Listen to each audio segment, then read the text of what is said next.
Nós estamos falando nas nossas quinta-feiras, com nossa série, proposta para esse mês de setembro amarelo, apenas ser feliz. E nós vamos dar continuidade hoje nessa temática, porque eu creio que é algo pertinente, para a experiência humana ser feliz. Quem é que não deseja? Quem é que não quer ser feliz? Talvez nós passamos toda a nossa existência, toda a nossa vida correndo atrás disso, de sermos felizes. E nós vimos aqui na última quinta-feira que existem alguns conceitos de felicidade. Nós olhamos um pouco para os conceitos filosóficos, alguns pessimistas, outros otimistas, e nós convidamos a igreja a abrir a Bíblia e nós olharmos para o jeito Jesus de ser feliz, para uma perspectiva bíblica de como realmente possamos ser felizes.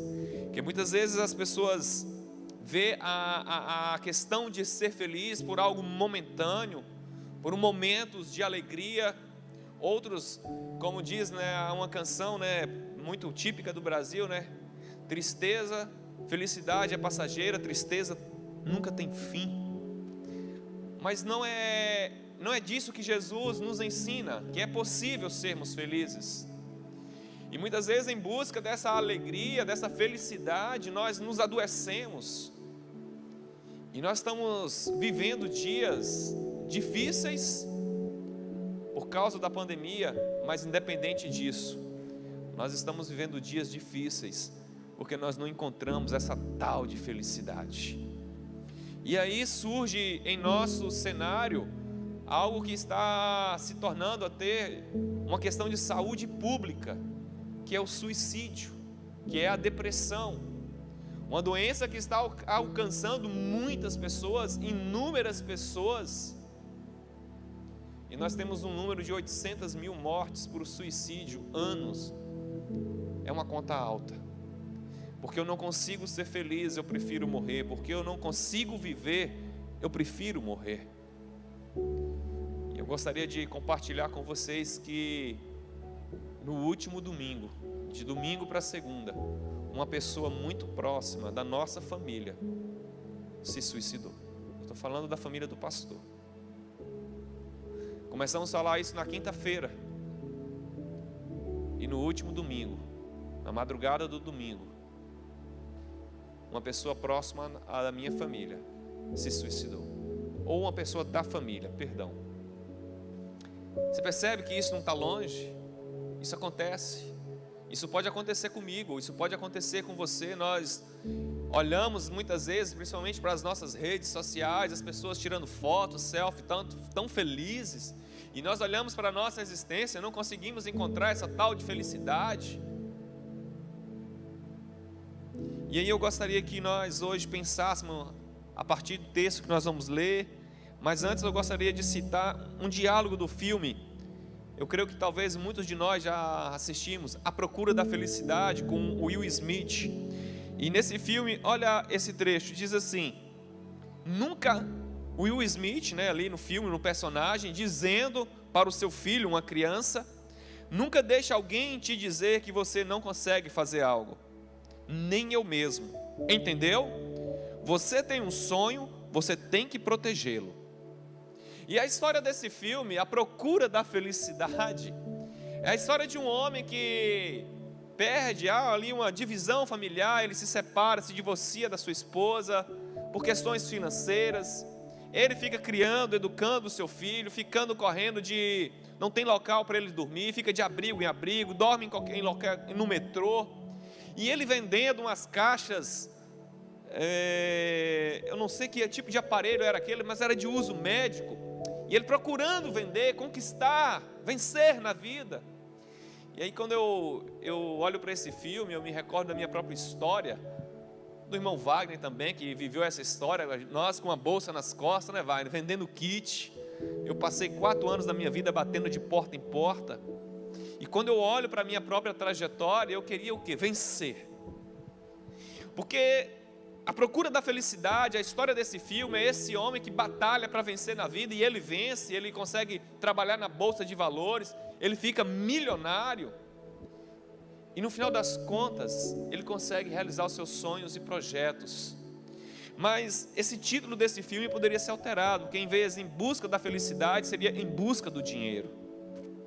Porque a história desse filme, ele mostra que a felicidade mora aonde está o dinheiro. Irmãos, isso não é diferente de nós. A cultura capitalista, ela nos impõe que a nossa felicidade, ela está em termos de dinheiro. Dinheiro, ele não gera apenas o poder de consumo, ele gera conforto, ele gera segurança, ele gera poder. É uma espécie de semideus o dinheiro. Uma pesquisa feita lá em Israel, em Tel Aviv, olha o que essa pesquisa diz. Pesquisa da Universidade de Tel Aviv entrevistou mais de 350 pessoas ricas e poderosas. E descobriu que essas pessoas são mais felizes e autênticas, em oposição ao pensamento comum que os ricos são solitários e tristes. Olha que coisa interessante. Porque o pensamento comum é que os ricos, eles são solitários e tristes. Essa pesquisa descobriu que não, pelo contrário, eles são mais autênticos, são mais realizados, são mais felizes. E o que essa pesquisa foi se aprofundando, e essa autenticidade que eles têm, e a pesquisa vai dizer que, por eu ter dinheiro, eu tenho uma condição de poder, de exercer poder, eu consigo ser mais eu consigo ser mais autêntico, eu não preciso ficar fazendo teatro para as pessoas, para conquistar o meu espaço, porque eu já conquistei. E aí, irmãos, nós percebemos que essa autenticidade que gera satisfação, que gera alegria, proporcionada pelo dinheiro, pelo poder, é algo que ecoa desde o Gênesis. Porque quando nós olhamos para o Gênesis, quando aquela árvore foi plantada ali no Éden, e dela você não deve comer, o homem, quando foi tentado a comer daquele fruto daquela árvore, ele partiu do pressuposto que, uma vez tentado pelo inimigo, que se eu comer dessa fruta, eu serei igual a Deus. A tentação humana era se tornar igual a Deus, para mim ser autêntico, para mim ser juiz de mim mesmo, eu determinar para mim o que é pecado, o que não é, o que é certo, o que não é certo. O pressuposto humano de comer aquela fruta é o mesmo desejo meu hoje de ter muito dinheiro e poder, para mim dizer para mim mesmo o que é certo e o que é errado, sem depender do outro. Essa é a busca da felicidade humana. E aí eu gostaria de citar Calvino, que diz assim: todos os homens aspiram naturalmente por felicidade, mas em vez de buscá-la na vereda certa, preferem perambular deliberadamente para lá e para cá, por veredas intermináveis. O que o João Calvino está nos ensinando, irmãos queridos, é que todas essas buscas por felicidade, autenticidades, por mais que ela possa gerar prazeres, alegrias momentâneas, todas são passageiras, todas são efêmeras. O que nós aprendemos em Mateus capítulo 5, com as bem-aventuranças, o jeito de Jesus de ser feliz, é que isso não é passageiro. O que Jesus está nos ensinando é que a felicidade não é sobre sentir, nem conquistar ou ter, mas ser. O que Jesus está ensinando é que não é sobre o futuro, mas tem a ver também com o presente. Não é apenas sobre o sorriso, mas é também sobre lágrimas. Não é apenas algo eventual, mas sim permanente, eterno. Não é algo subjetivo, mas objetivo. Deus está nos ensinando através da sua palavra que podemos ser felizes. E quem é que são felizes? Os verdadeiros filhos de Deus, os cidadãos do reino dos céus. Esses são felizes. Em Mateus 5, eu quero convidar você a abrir agora a sua Bíblia e ficar com ela aberta aí. Mateus capítulo 5. Jesus diz assim: vendo as multidões, Jesus subiu ao monte e se assentou. Seus discípulos se aproximaram dele e ele começou a ensiná-los, dizendo, e aí Jesus começa: bem-aventurados os pobres de espírito, pois deles é o reino dos céus. Bem-aventurados que choram, pois serão consolados. Bem-aventurados os humildes, pois eles receberão a terra por herança. Bem-aventurados que têm fome e sede de justiça, pois serão satisfeitos. Bem-aventurados os misericordiosos, pois obterão misericórdia. Bem-aventurados os puros de coração, pois verão a Deus. Bem-aventurados os pacificadores, pois serão chamados filhos de Deus. Bem-aventurados os perseguidos por causa da justiça, porque deles é o reino dos céus. Bem-aventurados serão vocês, quando por minha causa insultarem, perseguiram e levarem todo tipo de calúnia contra vocês. Feche os olhos, vamos orar. Pai, obrigado por essa palavra tão rica, por esse tesouro tão precioso, ó Pai. Que Teu Espírito Santo nos indigne a compreender. Que Teu Espírito Santo nos ilumine, ó Pai, a entender a Tua vontade. Em nome de Jesus. Amém. Meus queridos, bem-aventurados. Jesus está dizendo aqui para nós quem são as pessoas felizes. Ele não está dando uma sugestão ou ensinando uma espécie de receita. Não, ele está afirmando de forma objetiva quem são as pessoas felizes. E se nós hoje, século 21, queremos ser pessoas realizadas e felizes, nós temos que fazermos um exercício de humildade e nos voltarmos para as Escrituras Sagradas e seguirmos esses ensinamentos, porque não há um ou outro conceito. E quando Jesus começa o Sermão do Monte com essas bem-aventuranças, ele estabelece uma base, ele estabelece um paradigma, um modelo confiável. Na última quinta-feira nós falamos que bem-aventurados são os pobres de espírito, porque deles é o reino dos céus. Os pobres de espírito, irmãos, são os falidos, os quebrados, os mendigos, que não tem nenhum capital espiritual, mas que depende totalmente dele. Nós falamos que bem-aventurados são os que choram, é aqueles que olham para suas próprias mãos e compreendem quem são. As minhas mãos estão sujas de pecado, as minhas mãos são impuras, eu choro pelo que eu sou, e quando eu reconheço quem eu sou consolado pela graça do meu Senhor. E hoje nós vamos falar sobre os bem-aventurados. São os humildes, em algumas versões, os mansos, pois eles receberão a terra por herança.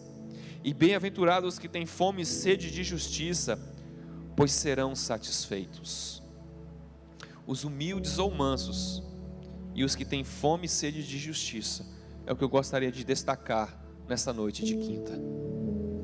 Meus queridos, mas antes de olharmos um pouquinho para esse texto, eu gostaria de falar do pano de fundo, do contexto, quando Jesus cita isso. E nós precisamos desse contexto para compreendermos bem-aventurados os mansos e os humildes. Porque nós vivemos hoje nessa sociedade ocidental, nessa cultura capitalista que nos torna selvagens. Nós competimos uns com os outros. Desde lá da escola, quem tirou a nota mais alta? Aí vem concurso público, nós concorremos um com o outro. Nós concorremos a vagas de emprego, nós concorremos no vestibular, no Enem, e nós estamos tentando superar uns aos outros. Nós vivemos nessa aldeia global, em que o outro é meu inimigo, em que eu tenho que competir, parece uma selva. E quando nós olhamos para o contexto judaico, Jesus não responde às expectativas dos seus seguidores. Jesus não estava respondendo às expectativas dos seus discípulos com esse discurso, e nem tampouco dos judeus. Os judeus, irmãos, foi um povo alcançado pela graça e misericórdia, constituído uma nação depois que saíram da escravidão do Egito, viveram a sua monarquia, e logo após houve uma tragédia. Os assírios chegaram, os babilônicos chegaram, os persas chegaram, os gregos chegaram, e agora eles estavam subjugados pelos romanos. Vocês percebem que os judeus têm uma história em que eles são oprimidos por uma outra nação, e a frustração deles com Jesus é que Jesus, em vez de chegar com um discurso para ensinar eles a serem valentes, corajosos, olha, vocês querem ser felizes? Vocês sejam mansos. Porque se voltar um pouquinho antes, eles, na revolta dos Macabeus, 200 anos antes de Cristo, eles empunharam as espadas, se rebelaram, lutaram e conquistaram a sua independência. Mas no ano 60 antes de Cristo, o Império Romano veio de forma avassaladora e dominou tudo. E mais uma vez, eles estavam sob o domínio de uma outra nação. E eles queriam então, a perspectiva messiânica era de um Deus que viria, de um Messias que viria, que os ensinaria a serem corajosos e valentes. Tinha ali um tal de grupo dos Zelotes, que era uma espécie de Talibã da época, que queria pegar espada a qualquer preço. Os próprios fariseus eram um partido, um sistema político que queria dominar as outras nações a partir dessa perspectiva messiânica, que Israel fosse o império romano, entre aspas. Aí Jesus chega, não, felizes são os humildes, são os mansos, e serão esses que herdarão a terra. Você percebe que Jesus não satisfaz aquele povo com esse discurso, e talvez hoje nós olhando novamente para esse texto, nosso coração se inflame e diga: rasgue essa página, pastor, rasgue essa página. Bem-aventurados os humildes, pois eles receberão a terra por herança. Eles queriam a terra, mas queriam conquistar através da força, da coragem, da valentia, da guerra. E Jesus então propõe um novo caminho. Provérbio 16:32 diz assim: melhor é o homem paciente do que o guerreiro, mais vale controlar seu espírito do que conquistar uma cidade. Queridos, essa era a perspectiva que eles viviam. E como nós podemos viver essa expressão de mansidão hoje? Rapidamente, quando nós ouvimos críticas sobre nós não agimos com mansidão. Quando nós falamos a respeito do próximo, ou procuramos o próximo para orientar, para aconselhar, você está na direção errada, muitas vezes nós reagimos de forma áspera, dura. Muitas vezes nós somos ácidos, porque nós não somos mansos. E para mim, na minha função pastoral, que dentro do papel pastoral eu tenho que aconselhar, quando eu vejo uma ovelha, alguém se desgarrando do rebanho, ou tendo uma prática que não condiz, que eu tenho que aconselhar, muitas vezes vou em direção com muito amor, mas quantas vezes a pessoa não quer ser corrigida, ela é áspera. Isso é falta de mansidão, isso é falta de humildade, porque eu tenho o controle da minha vida. E numa sociedade que cultiva e valoriza aqueles que empunham o poder, quer seja pelo poder político, pelo poder do capital, pelo poder intelectual, pelo poder da influência, e por que não, pelo poder da religião, né? Quantos que usam o púlpito, ou usam do pressuposto do conselho pastoral para exercer poder. Nós devemos ouvir as críticas, os conselhos, principalmente de pessoas que nos amam, com muita mansidão. A pessoa, né, a esposa vai aconselhar o marido, e isso acontece comigo, viu gente, eu confesso. E aí o maridão, não, eu sou macho da casa, eu sou sacerdote, o pastor falou que eu sou o cabeça da casa. Quem disse que você é o cabeça da casa, você não pode ouvir conselho. Você percebe que a mansidão alcança todas as nossas esferas de relacionamento? A mesma coisa acontece com a esposa, com os filhos. O marido vai aconselhar, o filho não quer ouvir o pai, porque ninguém quer ser manso. Todo mundo quer ter a razão. Ser manso também, irmãos, é buscar por justiça, sem sede de vingança. Recentemente no nosso país aconteceu aquele episódio daquela menina que foi estrupada. Quanto que do nosso coração ficou com desejo que aquele camarada fosse executado? Ser manso é querer justiça, mas jamais vingança.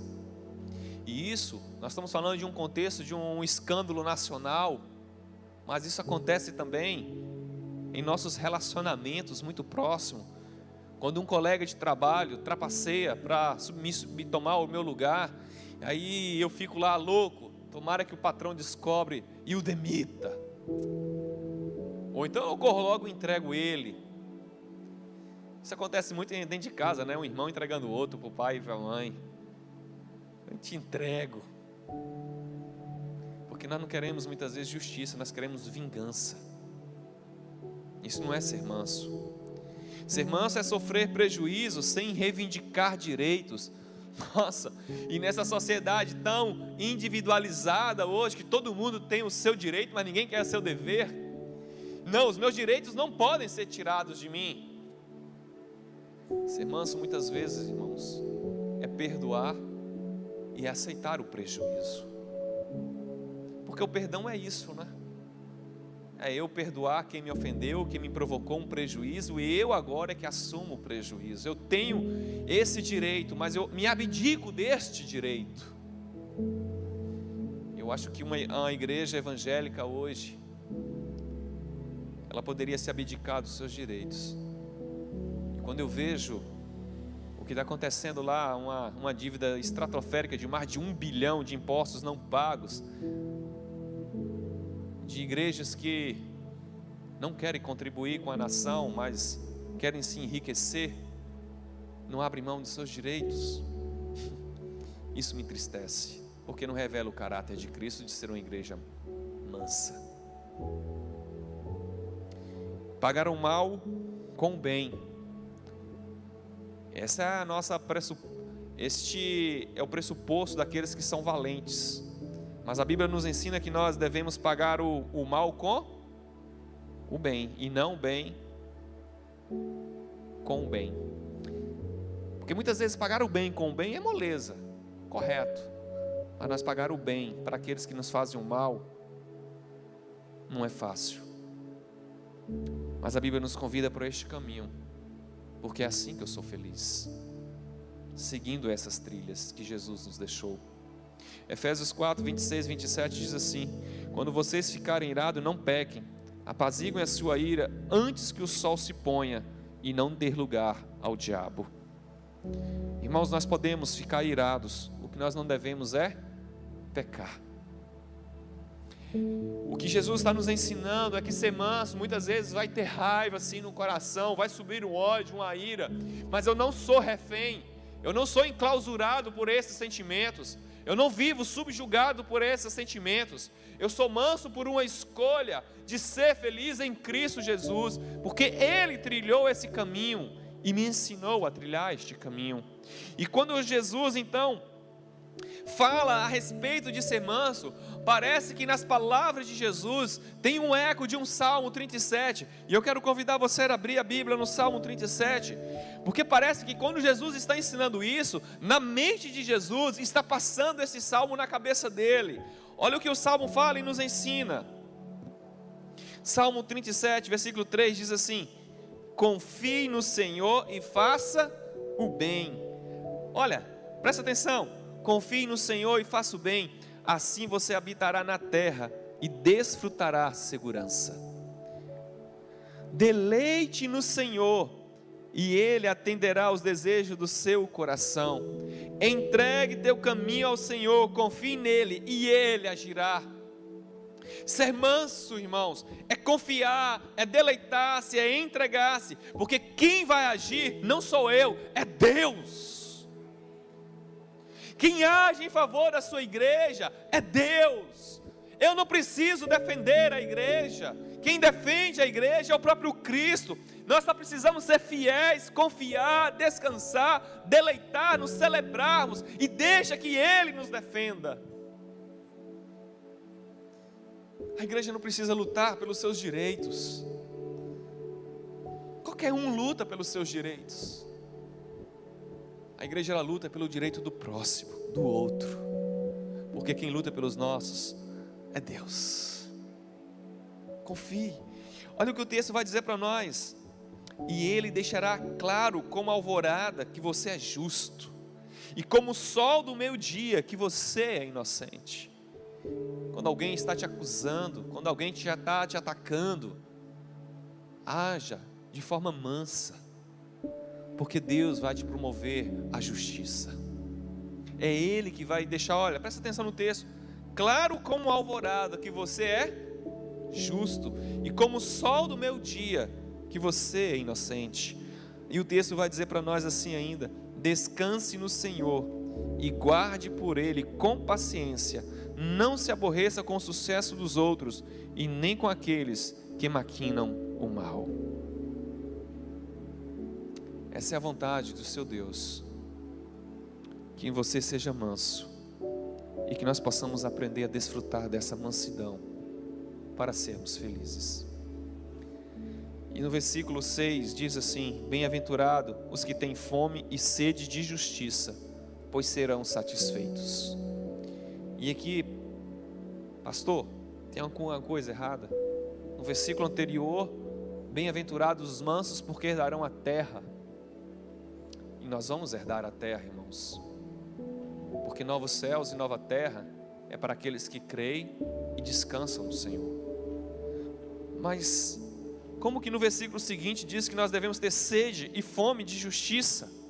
Como ser manso e não buscar a justiça? Do que parece que o texto está se contradizendo? Não está. É possível ser manso e buscarmos a justiça. E o que Jesus está nos ensinando, meus queridos, é que nós devemos buscar a justiça, mas com mansidão e não com vingança e ódio. E eu acho interessante, bem-aventurados, felizes são os que têm fome e sede de justiça. Jesus usa agora dois elementos vital da existência humana, quanto vida mesmo, como sobrevivência. Sede pressupõe água, fome pressupõe o pão.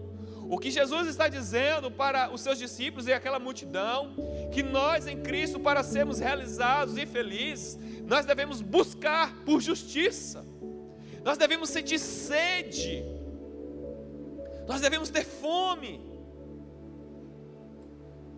Queridos, Jesus está me ensinando aqui, não sei se é para você, mas é para mim, que mais importante do que a água, mais importante do que o alimento, é a justiça em detrimento da vida do meu próximo, é a justiça em detrimento do coletivo, é a justiça em detrimento de um todo e não do meu eu, porque nós hoje temos muita fome e sede de justiça pelos meus direitos.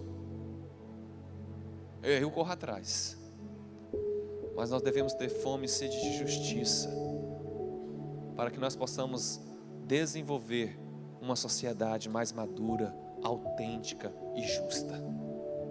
E essa justiça aqui não tem apenas a ver com a justiça humana. Essa sede e fome de justiça é uma justiça do reino. Que você tenha fome, que você tenha sede, que a justiça do reino alcance a sua vida, e que essa justiça alcance o seu próximo, alcance o seu bairro, alcance a sua cidade, alcance a sua nação.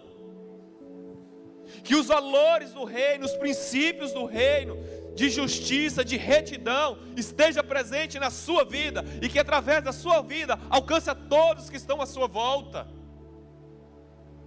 Que os valores do reino esteja presente na sua vida, no seu jeito de se relacionar.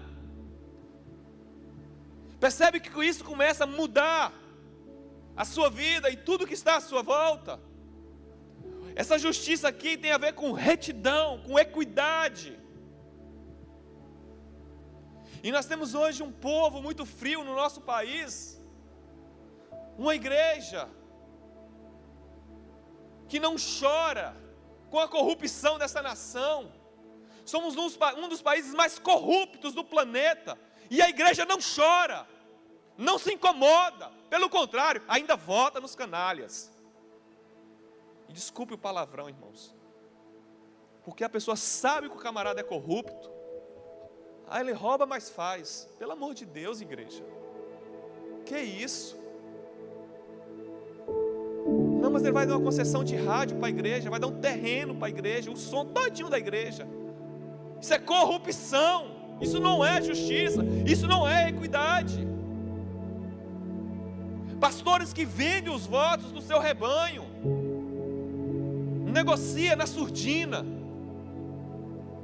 Não, vou pedir para votar em você. Isso é pecado.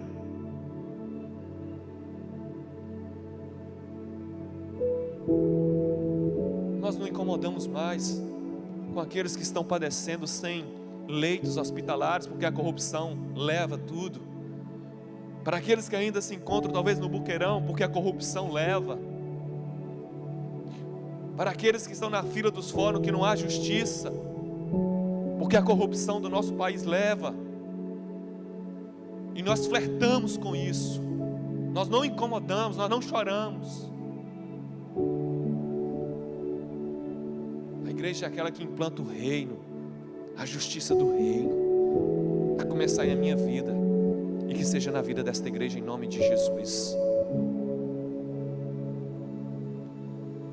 Que nós possamos ter apetite por justiça. E vamos lá, falta de apetite não é doença? Se você não tem sede, não tem fome, o que acontece? Você morre. Se o povo de Deus não ter fome por justiça, sede por justiça, nós também morremos. É por isso que a igreja brasileira está morrendo. Nós estamos vendo a banalização do mal, a demora por justiça sendo feita, e nós não estamos calados, omissos. Ser manso, irmão, não é ser bobo. Ser manso é lutar com a equidade do reino por justiça nessa terra. Gostaria de dar 2 testemunhos rapidamente. Eu passei do horário ali, mas eu gostaria de dar esses exemplos. Talvez nós possamos nos identificar. Teve uma igreja, chegou numa comunidade pobre e violenta, e aqui no Brasil isso é típico. Aí o pastor logo percebeu que tinha grades e muro na frente da igreja, porque a comunidade era violenta. A primeira coisa que ele fez foi destruir os muros, tirou as grades e começou a se relacionar com aquela comunidade. A igreja começou a entender, e aquela comunidade ali de tanta violência, que eles tinham a deteriorização dos imóveis, a igreja começou a comprar os imóveis, começou a fazer farmácia popular, loja de roupa para vender mais barata, para que a comunidade pudesse comprar. Conseguiu fazer um mercadinho para vender a preço de custo, para que a comunidade pudesse comprar. Algum tempo depois fizeram uma pesquisa, 42% da violência daquele bairro caiu, porque uma igreja resolveu tirar os muros e promover equidade e justiça. Eu sonho que a Cibipor em Ação faça isso com o Baianão, para que um dia a violência desse bairro seja diminuída pelo poder da justiça do reino dos céus. E revelada através de quem? Dos políticos, no poder judiciário, no poder legislativo? Não, gente. A equidade do reino só pode ser revelada pela igreja de Cristo. É por mim, por você, por nós. E aí eu tenho uma outra história, agora essa dura.